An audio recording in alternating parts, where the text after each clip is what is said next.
Today we're making my own spin on what I call a citrus salad. For the citruses today we're using some chopped up oranges, some strawberries, and some Goldie Gone pears. This is a very famous dish in the food mill because every time they finish their entree courses and their appetizers, they have this salad as a little digestivo, a digestive. Now, we're going to start by making the dressing for this, which needs some orange juice, which we have freshly squeezed from the oranges. Here we have some honey from the Bayou bees, and here we have some balsamic vinegar. Now let me give you a little tip because you really don't need a lot of balsamic vinegar, otherwise your food will be overpowering and not as good as you want.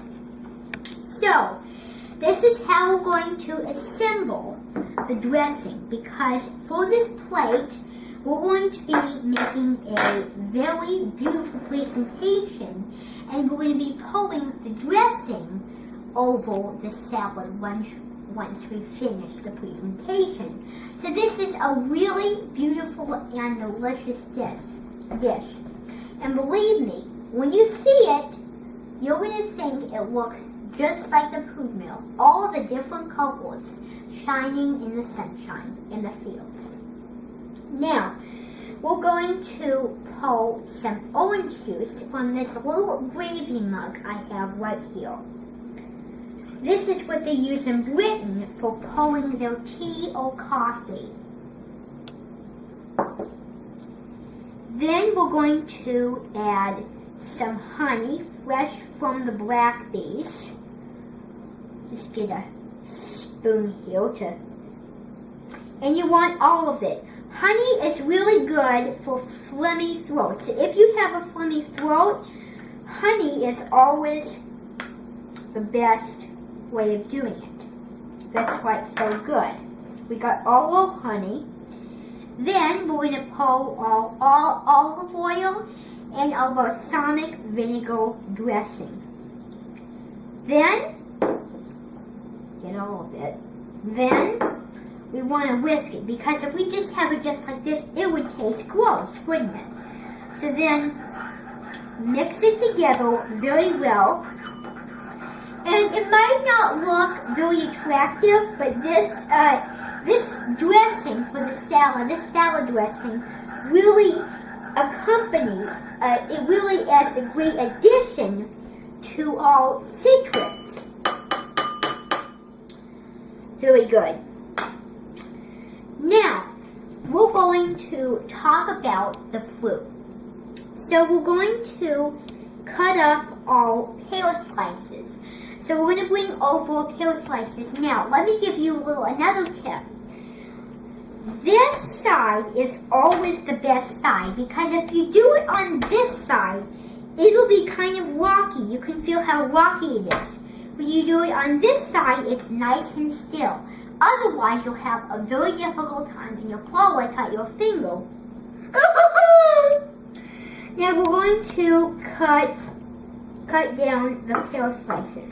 I usually use the top of the knife to get it all nice and perfect. So just press down, don't saw. And it might be a little tricky at first to get, but hey, not everything can be Altoon toast. Let me just cut that slice again, because that's a little too, well, I'll leave it there, since I didn't cut it. Whoops, oh well. Now, in the food mill, they serve a wonderful wine with this. It's called Del Savio di Baleggio. Now, Del Savio di Palino is a wonderful wine that grows in the olive groves, or the grape fields in the food mill. And the experience of seeing wine is even more exhilarating than seeing processed coffee. So that's why people always look forward to seeing how wine and coffee are made and processed. Because there's a factory in the Pud Mill that is called Bambilish Baffoon.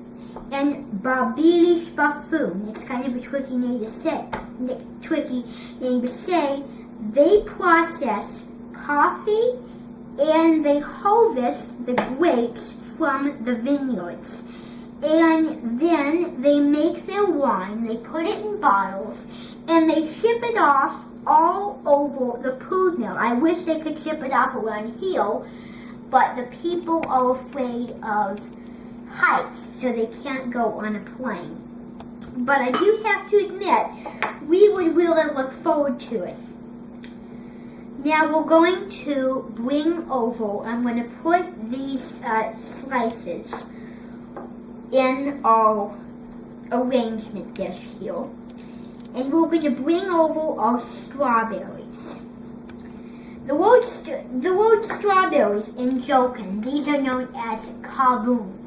Well, in Jokin, these are known as little dynamos. Little babingo dynamos. So then cut your strawberries then up into slices. And when you cut them, you'll find a little indentation. You see, it's a heart. That's why these are so very good to make. And they're also known as le ton di diavolo. Now, cut the strawberries. Now, don't use you should use a medium sharp knife, because otherwise your strawberries will bother you. It's always important to get fruits or vegetables just after they're harvested so they're not stale and they're not hard to peel or cut. I gave that tip about twice in this series. So then cut there, that's enough. Let me just do a little more there. Tinkle. Now we're going to bring over our other. Then we're going to cut the strawberry.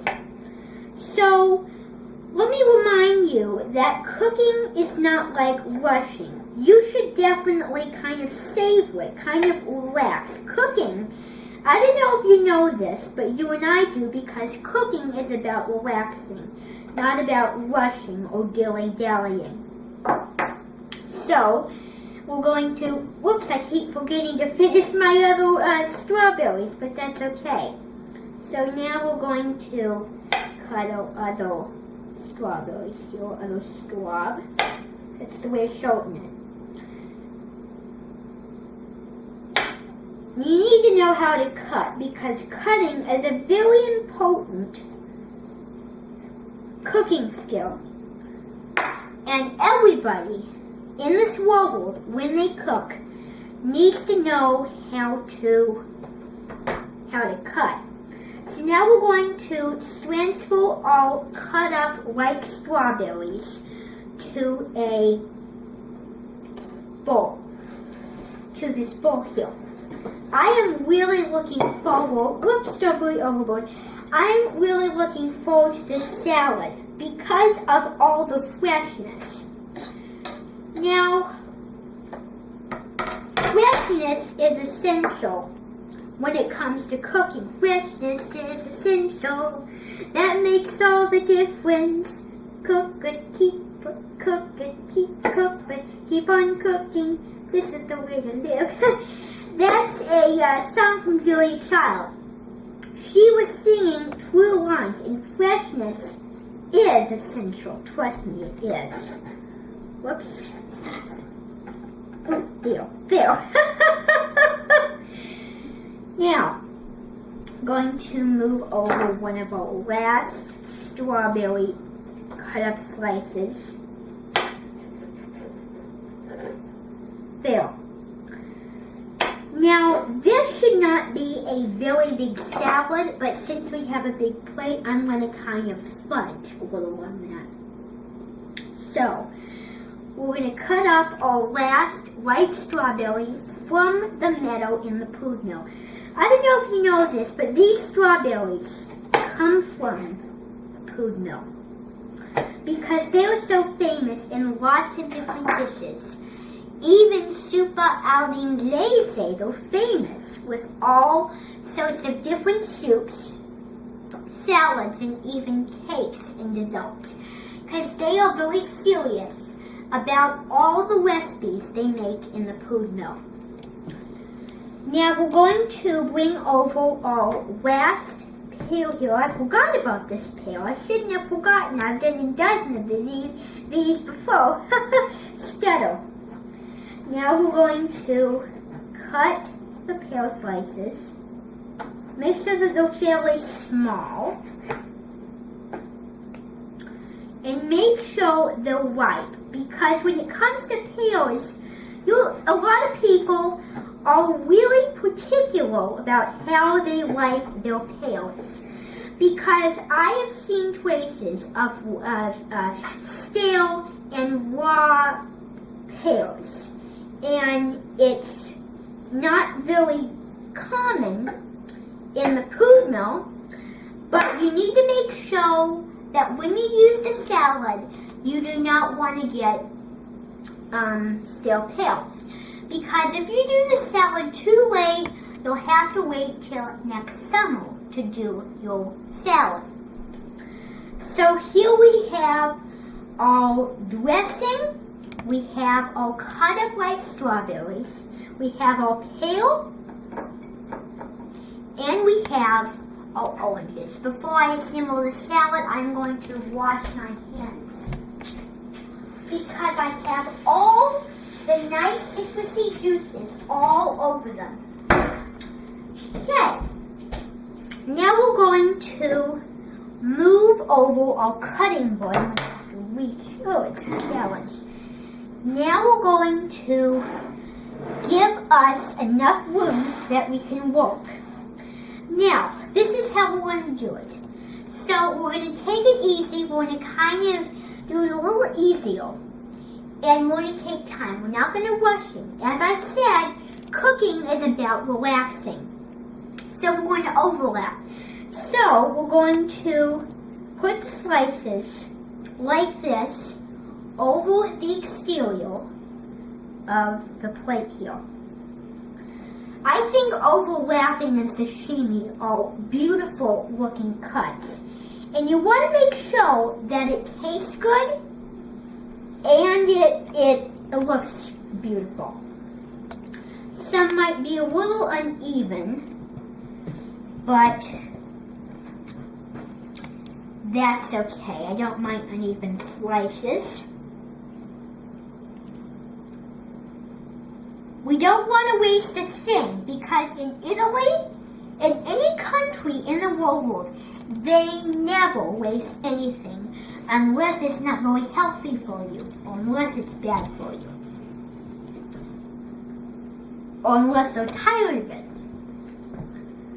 So, try to get all those citrusy juices. And I think you can get the picture that this is a really citrusy salad. And what I love about the salad is the freshness of the strawberries, the fullness of the pear, and the juiciness of the oranges. It all makes a beautiful, beautiful salad.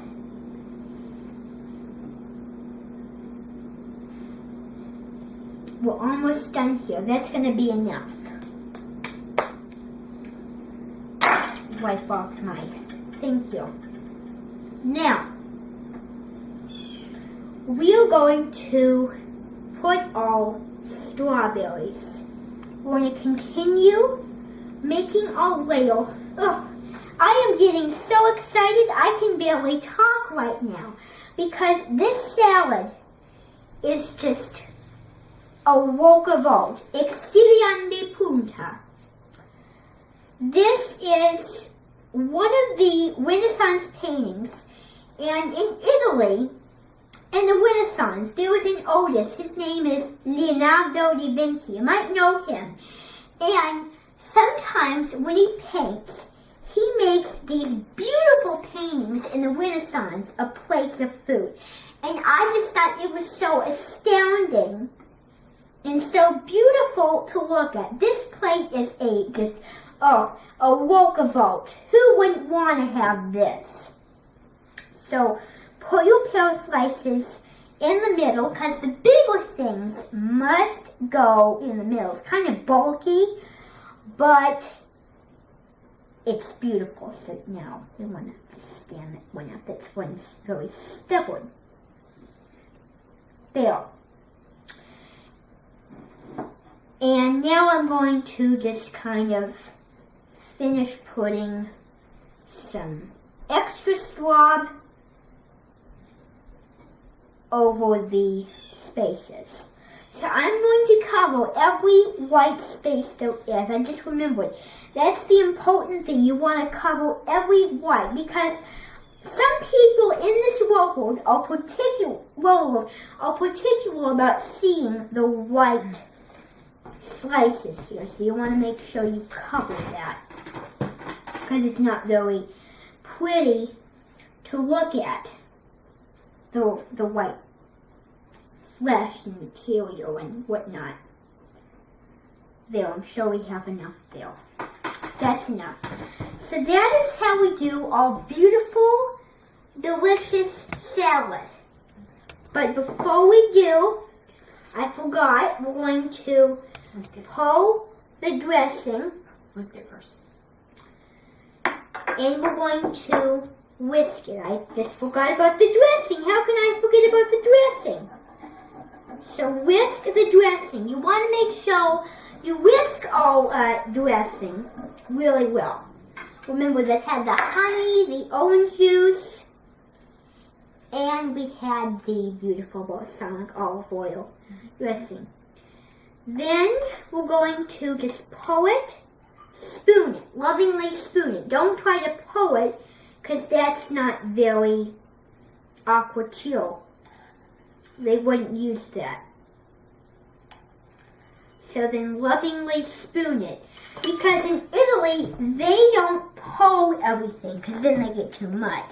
They spoon it to make it all nice and pretty. You know, just get some over the oranges. You want to make sure you go over the whole salad. You don't want to forget about anything, because you want it to really cover the salad really nicely and make an excellent presentation. Oh, I forgot to put the strawberries. We need to do the straw. There. Right.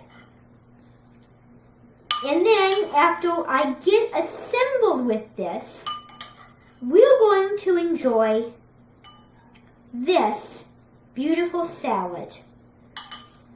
My version of a citrus salad using some fresh white strawberries, some very firm and juicy pears, and some citrusy oranges.